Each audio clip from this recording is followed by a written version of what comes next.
عاصمة الصومالية maanta shalay siday ahayd ma 3 sano qorsheed ma 3 sano oo la soo dhaafay waxaan ka shaqeynaynay inagoo u jeednay gacmaheena dad ku celiyaan leenkiga ma yeelayo qof laga yeelaya ma jiro 3 sano ee la soo dhaafay magaalada nabad muuqato oo la taaban karo oo aan sacabaha la saari karin ayay gaartay alxamdulillah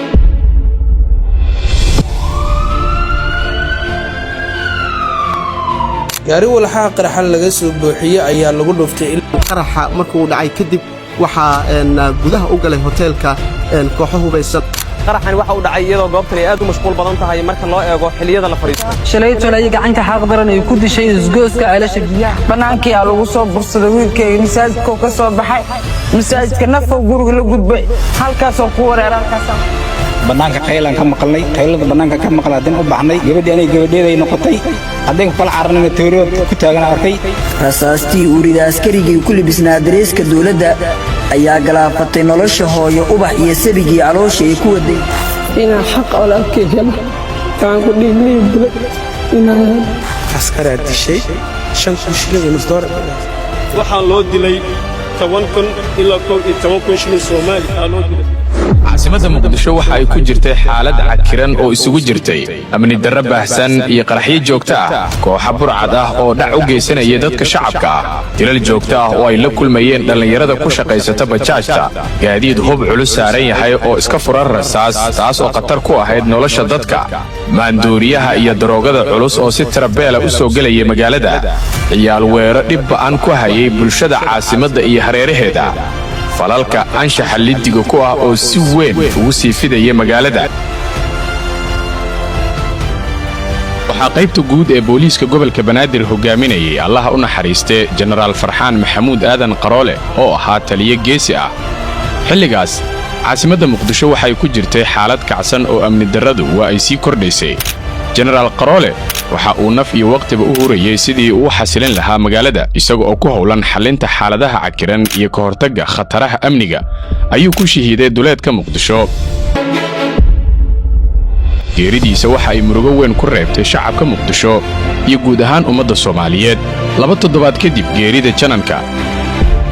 madaxda sare ee dalka iyo taliska booliiska waxay hoggaanka qaybta guud ee booliiska gobolka Banaadir u magacaabeen gaashaanle sare Mahdi Cumar Muumin oo loo arkayay in uu yahay shakhsi karti geesinimo iyo waayo aragnimo u leh in uu caasimadda ka saari karo xaaladda cakiran ee ay ku jirtay taliye Macalin Mahdi markii uu xilka qabtay waxa uu ballan qaaday in uu wax ka bedeli doono xaaladda amniga caasimadda waxa uu si dhow ula shaqeeyay laamaha kala duwan ee amniga isagoo xoojiyay wada shaqaynta guud ee ka dhaxaysa hay'adaha amniga Muqdisho si xaaladda magaalada loo dejiyo loona xaqiijiyo nabadgelyada hadafkiisa waxa hormuud u ahaa in shacabka la dareensiiyo in booliisku yahay daryeelo u taagan har iyo habeen difaaca nafta iyo hantida ummadda Soomaaliyeed aqbali mayno inaad ka ganacsataan oo xashiish inta beertaan hub ku gadataan sargaalkii ciyaal weero dambi gale ee saldhig buli ka sii daaya waxaan hortiina ka sheegaa inaan ummadda Soomaaliyeed ka hor wareejiyo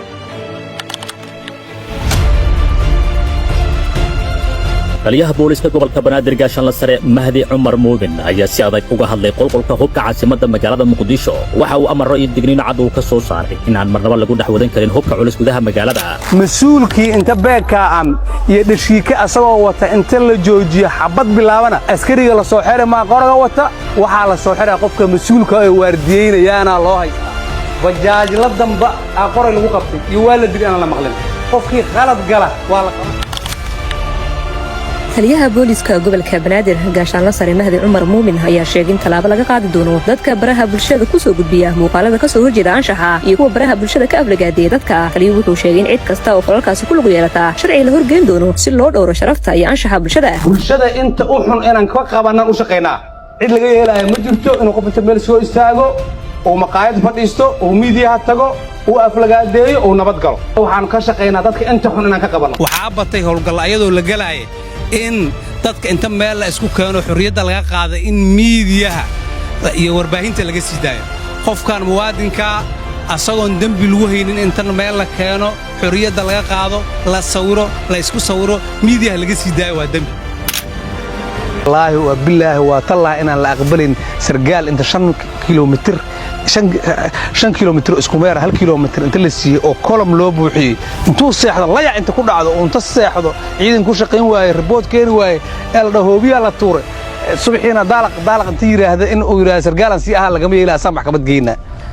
maxaa yeelay caasimadii dhan oo dib ku tahay gaashaanle sare Mahdi Cumar Muumin waxa uu cadeeyay sida hogaamin dhab ah oo leh aragti fog ay u bedeli karto xaaladaha adag meeshaan shaah ku karsadaa ilaa 9 saac iridaba maxar waa ay furunta amnigeedu ma sha Allah gidigowgeenan hadda inta jooga ilaa 7 saac aan ku gaarnaa inta baashaal wax aan aragno oo hadda nabad aan ahayn ma jirto 7 saac 8 saac naago 8 saac iska socdaa habeen man arki jirin yaanyuuro hatta lama arki jirin markaa alxamdulillah hadda bashbashin barwaaqana alweeradii oo haddii ilaahay ilmaayaa deegaanka aan ka joogi weynay oo guryahan laga jabshay aniga hadda guriga kayaa 2 maran dhisay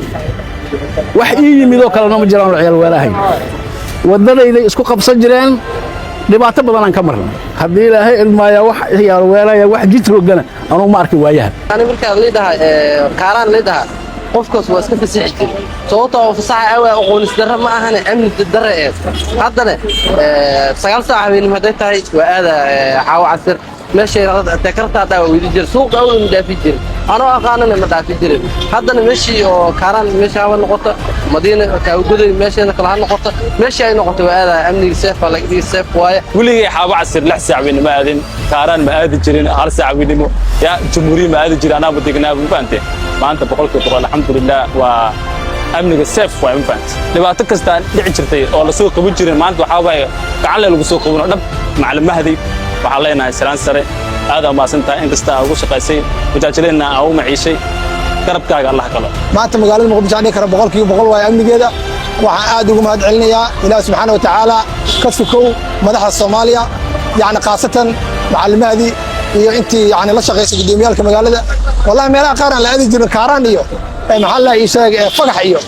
maalin cadeeno taabeenkii maalintii xabees dhaamin aad iyo aad anagoo dhalinyarta Soomaali ah ama ku shaqaysanaysa bajaajta waxaan dhihi lahaa wallahi amnigeeda maanta waxaan dhihi lahaa boqolkiiba boqol weeye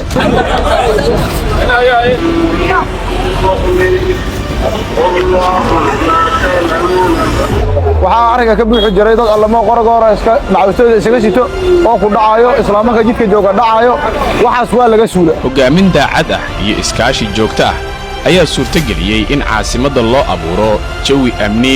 oo horumar u horseeda bulshada oo dhan waxaa jirta ciidamo oo markii aad kan aragto emergency u baahato aan wacanaysaa jirto manaynayn markaa wacdo isla markii inkay degmada ay abuuray ka soo amraysaa booliiska wuu kula taagan yahay